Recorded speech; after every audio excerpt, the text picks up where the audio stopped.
Right, hello. Back in the studio. I am COVID-free. Luckily, I'm not dead, or I haven't got a wheezy cough. I was perfectly fine, to be honest, the other day. But precautions. Yes, yeah. Better to be safe than sorry in Yes. in the era of humanity that we're living in now. Very much so. Better to be safe than sorry, I think. Very much so. So, sorry for those Zoom episodes, but we figured it out. You figured it out. It's something different for something different for us. I think another thing for me to learn, I guess. Something different for us, and also something different for our audience as well. So, Yes. Should we get into it? Yeah.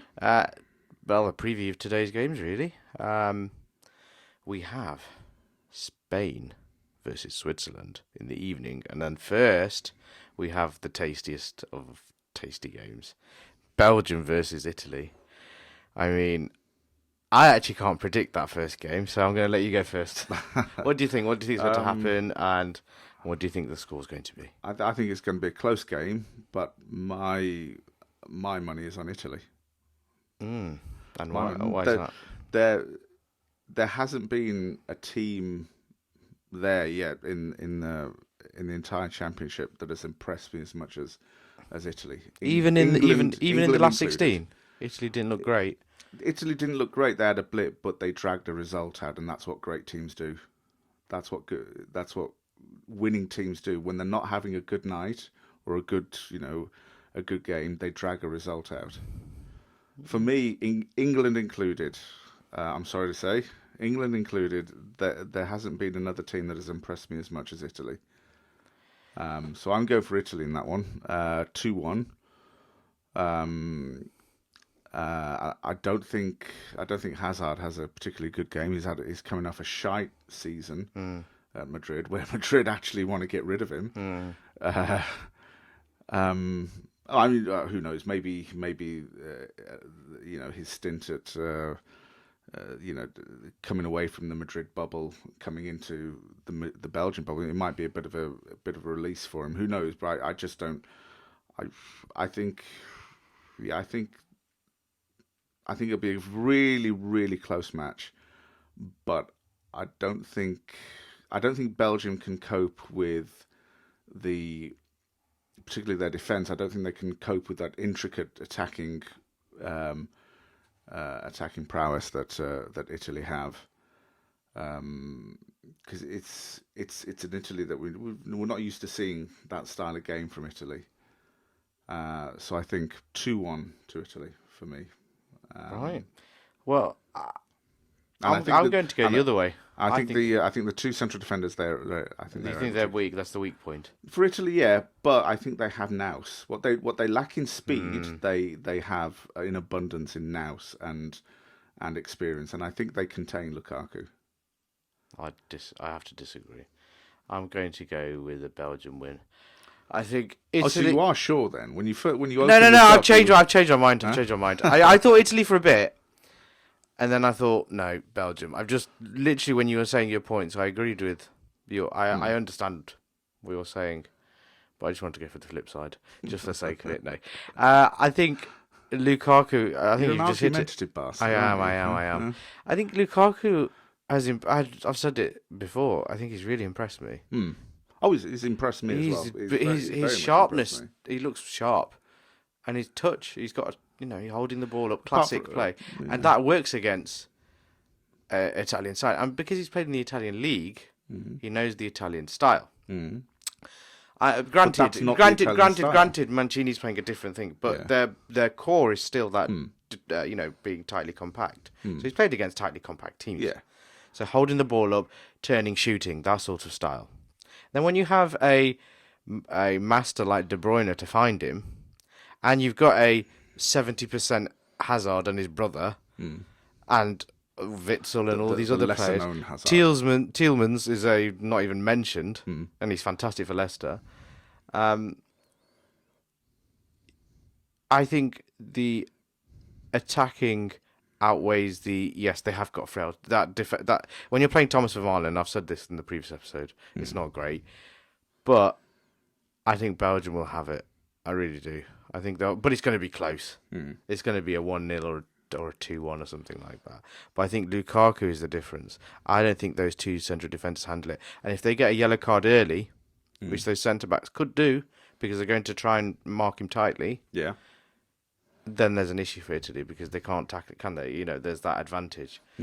Italy are known for getting a few yellow cards, aren't they? So I think once I see a couple of early yellow cards for those central defenders, and then when that happens, you can man mark Lukaku all you want, but because he's such a beast, he's a great. He's got great assists in his arsenal as well, which a lot of big strikers like that don't have. A bit like Kane. Kane has great assists. Yeah. Lukaku's developed that. And when you've got flying, quick players around him... And you said about Italy grinding a result. Well, technically, Belgium grinded a result in their last game. With that Hazard. Hazard had to score a wonder goal. Yeah. Well, a wonder goal. It was a good goal. Near a wonder goal. But it was a great strike. Yeah. So they had to get over the line as well. True. But they haven't got the getting over the line and winning a trophy. I grant you that. Italy have got heritage and all that sort of stuff. Winning the World Cup in 2006. Even though Materazzi... we won't talk about that. No, I think Belgium win. All right. Or either a tight game or it goes to extra time. Right. Okay. And then we see who the fittest team is. Because I think fitness plays a big game a big part in this game. I think they haven't had much of a turnaround from the last 16 games. Where are they playing? Italy have a little bit longer to. So they're playing in the Allianz Arena. Man, I feel sorry for Italy. They're playing in Germany one day. They're playing in England the other day. They're playing in Rome the other. It's a bit mental, isn't it? This tournament. Yeah. Why are they playing in the Allianz Arena? Why just play it? Switzerland, Spain. I bet that's in Spain. Oh no, it's in St Petersburg Stadium, Russia. Why? I have to agree with the Welsh guys here. Yeah. This is a shit show. Considering there's COVID, they haven't thought this thing through, have they? Making teams travel. It makes, it increases the likelihood of teams playing tactically to try and stay as close to home as possible. I've just realised I've said the games wrong. Oops. Switzerland, Spain is first. Belgium, Italy is second. I apologise. 5 p.m. and 8 p.m. GMT. Yes, my apologies. But yeah, Belgium, Italy is the game that we're going to talk about, really. Yeah. It's the one. The Switzerland Spain match is almost like an appetizer, isn't it? Yes. So we can go on to that. Actually, we can go on to the. We can go opposite. Yeah. We eat our dessert first. Spain, Switzerland. How do you see this going? Because this is actually a lot more. Initially, on paper, you think you're looking at the two the nations' names there, Switzerland, Spain. You initially go, "Oh, Spain has got this, smashed it." But looking at this tournament, I have no idea what Spain are going to do. They're either going to have a 0-0 performance, or they're going to have an incredible 10-goal thriller. Yeah. Or I have no idea. The big concern for me in this game is Switzerland's fitness. Yes, they're playing in St Petersburg, aren't they? As well? Yeah, I think that play traveling. Haven't they? They've been everywhere, but then certainly racked up their air miles. Oh God, yeah, I can spend those points. But Switzerland are playing the same team, pretty much. Yeah. Every game. Yeah, there's not really going to be much in the way of change. And they played extra. Did they play extra time? Yes, they in the previous match. I think they did. Yeah, against the Dutch. I can't remember. What was that? I think they did. I can't remember either. Shall I find out? I can't remember. Yeah. I'm so. We apologise. I think they did. Shoddy production. We don't care about the Dutch games. Is that bad? Yeah, I think they did. No, it was 2-0 in full normal time. Holes and Schick. Oh, it's Czech Republic. Sorry. Czech Republic. Sorry, I'm being stupid here. Switzerland Sorry, played. so when did Switzerland play? Yeah, Switzerland played. Did they play them? They played They France. played France, didn't they? Oh shit! How can Yeah, I so that forget did, this? That did go to extra That time. did go to extra time. Sorry, did I go to keep on extra getting time, Czech Republic and it's the same colours. The kits. Yes. But how can I forget that cracking game? Jeez. Yes. You have to say, playing extra time and penalties plays a factor in this. I know Spain also played extra time, but they won in that time, didn't they? So, fitness-wise, I think both. I don't know. Both teams then struggle. I mean, but yeah, I think yeah, I'd have to agree with you. I think So that extra half an hour does take it out of them. Yeah, and no, I'd have to agree with you. I'm finding this one tough to call. I'll be honest with you, purely because Spain are going to go with Morata again. We know that. Oh yeah. And I'm not trying to be disparaging towards the guy, but I just see that there's something wrong there. He did score a decent goal after we slated him all game. Yeah. Yeah, I mean, it was decent. I mean, who knows? That could be the catalyst for him to score an absolute I will worldie. laugh my head off if he scores a hat trick. If he takes this game by the scruff of the neck. He could do. Yeah. He could. A lot of the ex-players or ex-teammates have said that he's a very, a confidence-based player. So I'm intrigued. Which is obvious, really. Yeah. Which is, yeah. But it's not that. It's for us. Why he's getting slated? It's his. I know Emma Hayes was giving him plaudits for his hold-up play and being, a leader up front, stretching the play. Fine, but it's his finishing that is shit. It can't be a shit finisher as a striker. Yeah, it's his finishing. For me, it's his movement as well. There's not really. There's much... not movement in the box, but what he does do is the classic stretching the play. That's it. That's all I've seen, and holding the ball up, Italian style. Yeah. Which is fine. It doesn't seem to be much in the way of positive. No, it's negative. Yeah, but that's a confidence thing then, possibly. But I'm intrigued to see how he is. And then, from the Swiss side, who are we looking for? We're looking at Mbolo, Shaqiri. Mbolo, I think, was the player after the first game we said, oh, he could be a player to watch, and he certainly lived up to that. Definitely lived up to that. And of course, Seferovic. Seferovic it reminds me of, who was that? You know that Scottish striker that always... Duncan Ferguson? No. Recent times. Used to play for like Sunderland, Burnley, that sort of type. Oh, okay. Yes, I know who you're talking about. You know that type of striker? Yeah. I know who you're talking about. You think he's shit, but for some reason he's just always in the box and gets on the end of it. He's just a striker. Yes. I know who you're talking about. He's done the rounds, hasn't he? He's You do the thing. You tell me your prediction about the game and what score it's going to be. I'm going to try and find out who it is. Spain, Switzerland. I think this goes to penalties as well. To be honest with you. Really? I think this goes to penalties as well. It all depends on whether or not Spain have learnt their lesson from their previous match. Stephen Fletcher. Stephen Fletcher. I think it depends a lot on Spain learning their lesson from their previous match, and no, I don't see it. I think it's going to be. I think it'll be more open because they're tired. I'm struggling to. I don't think it can't be a boring game. Not after that. Not after both of them playing.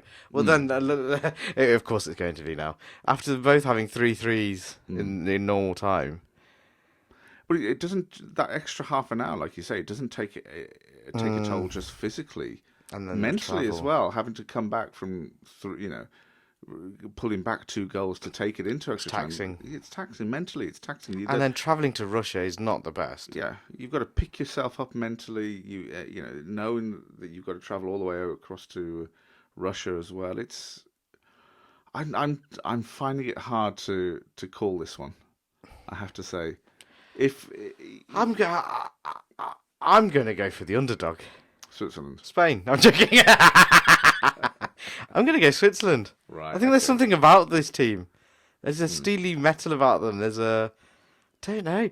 They didn't seem fit. They were fearless. They beat the world champions, for God's sake. Yeah. And the world champions scored Yeah. Some bangers to go 3-1 ahead, and they came back. The world champions also just turned it on for 20 minutes. They didn't really. So the main reason why that game was won was because France arrogantly thought that they'd be able But to. Switzerland missed a penalty as well, and they could have gone 2-0 ahead. So that would have been dead. And anyway. after that, that's when they France turned it on. 20 minutes. 3 goals in 20 minutes, and then still managed to lose. How embarrassing is that? No sympathy at all. No sympathy. I agree. So- But I'm going to go with the Swiss because their first half performance against France was outstanding. And France are a ball. Not only do they keep the ball, but they've got power going up when they want to. Spain haven't got that power going up. They keep the ball. Yeah. But it is really a battle of the midfield. If they can get into biscuits and cocaine biscuits. Coke and biscuits. Sounds like Steven Tyler's breakfast. If they can get in amongst the midfield like they did against France and unsettle them, an early goal again, which they could do. Could do, yeah. It's a hard game to call. I'm going to go with Switzerland. I'm going to go with 2-0. You know, Wow, I don't think Spain score. That's a bit conclusive. I don't think two. I think one early goal and then one late goal when Spain push forward. Right.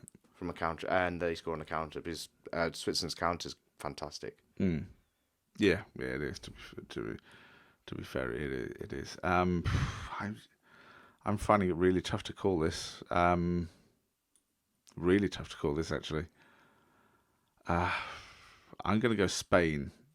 Okay. Spain after extra time, and again 2-1. 2-1 to Spain after extra time. Okay. I'm going Switzerland. So I'm going Switzerland, Belgium. You're going Spain, Italy. Oh, watch it be Spain, Belgium. Oh, God. Well, let us know what you think. We could argue all day about this. Yeah, I think the games are very tight. I think you'll have to agree. Yeah, these two games are. They could go either way, really. Either way. They could go either way. I think that's what makes it so compelling as well. Yes. They could go. Both games could go either way, which is great. Which is great for the armchair. Oh, I can't wait for today. Pundits. It's great for I can't wait. So, good games today. We'll find out who potentially, England have obviously got an interest now. Yeah. So let's see who we've got.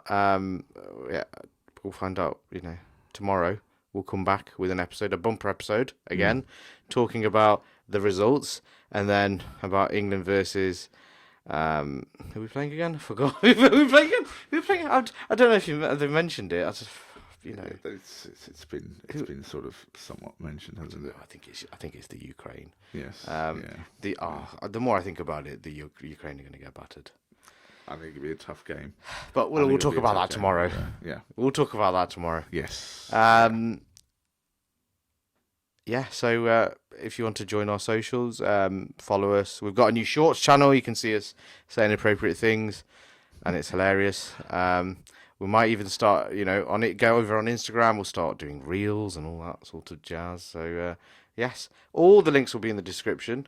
If you want to comment, like, share, if you disagree with us, tell us your opinion, and we'll be back tomorrow, hopefully. And hopefully a good set of games. Yeah. Bye-bye, guys.